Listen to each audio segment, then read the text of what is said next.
Bonjour à tous, j'espère que vous portez bien pendant cette deuxième vague de confinement. Pour ma part, ça va. J'avais à cœur aujourd'hui de vous partager mon témoignage de conversion et dans un deuxième temps de vous partager pourquoi j'avais vraiment eu à cœur de reprendre le groupe d'ados et de m'investir au sein de ce groupe, donc à l'église de Villeurbanne. Donc je m'appelle Paul, pour ceux qui ne me connaissent pas. Je viens d'une famille chrétienne qui déjà quand j'étais tout petit fréquentait l'église de Villeurbanne. Et c'est vrai que j'ai évolué au sein de l'école du dimanche, donc pendant ma jeunesse. Et j'ai passé un peu par toutes les classes, si on peut appeler ça comme ça. Et pour moi, c'était vraiment sympa. C'était l'occasion de faire des travaux manuels. C'était l'occasion d'entendre des belles histoires. C'était l'occasion de faire des jeux. Et c'était surtout l'occasion de retrouver mes amis et de faire un peu les 400 coups. Comme mes moniteurs de l'époque peuvent vous l'attester, j'étais un peu une teigne. Mais, euh, mais voilà, c'est vrai qu'ils ont quand même usé de patience à mon égard et je les en remercie. Donc j'ai évolué un peu au sein de cette école du dimanche et même en dehors de l'église, on va dire, je continue à entendre des témoignages, des partages et mes parents me lisaient aussi la Bible. Mais c'est vrai que voilà, c'était sans plus. Pour moi, d'aussi loin que je me rappelle, Dieu c'était une évidence, mais tout le reste était assez flou. Donc par exemple, Dieu oui, mais quel Dieu? Pourquoi le nôtre et pas le leur? Pourquoi d'autres choses? Et Jésus aussi était une notion très très vague, parce que pour moi c'est juste quelqu'un qui avait existé il y a très longtemps, peut exister toujours, mais voilà, c'était quand même pas des notions un peu compliquées. Et donc c'est vers la préadolescence que j'ai commencé à me poser de plus en plus de questions, à savoir du coup, la première c'est pourquoi est-ce que la Bible aurait raison plus que d'autres livres religieux, pourquoi est-ce que quelle est la place de Jésus dans tout ça, etc. Et c'est vraiment au groupe d'ados où là je me suis pleinement épanoui, ou en tout cas où j'ai vraiment poussé ces recherches au maximum de ce que je pouvais à l'époque, on va appeler ça comme ça.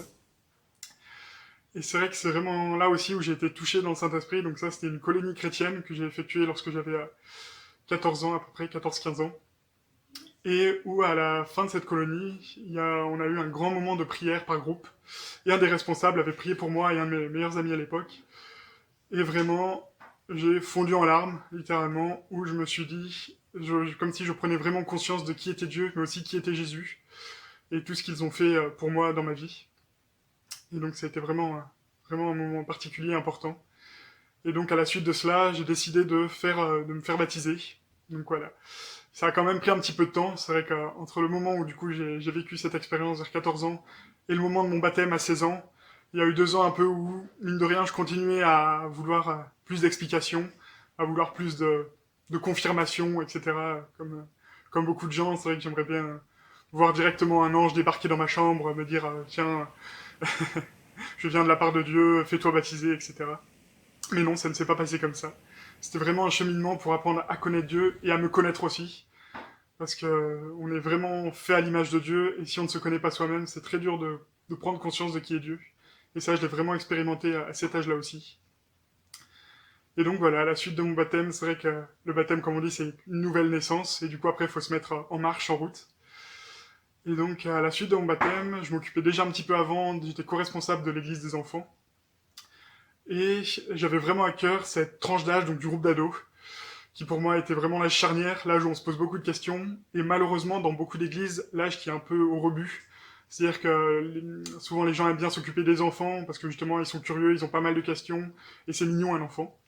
Ils aiment bien s'occuper des groupes de jeunes, parce qu'ils sont matures, qu'ils ont envie d'avancer, et de faire plein de choses, et qu'ils ont la possibilité de faire plein de choses. Mais souvent le groupe d'ados, c'est l'âge où ils sont très curieux, mais ils posent pas de questions. Ils ont toujours un peu le même faciès, ils ont toujours un peu le même répondant, ils parlent pas beaucoup, et ils s'ouvrent pas beaucoup, et donc ça peut en refroidir plus d'un.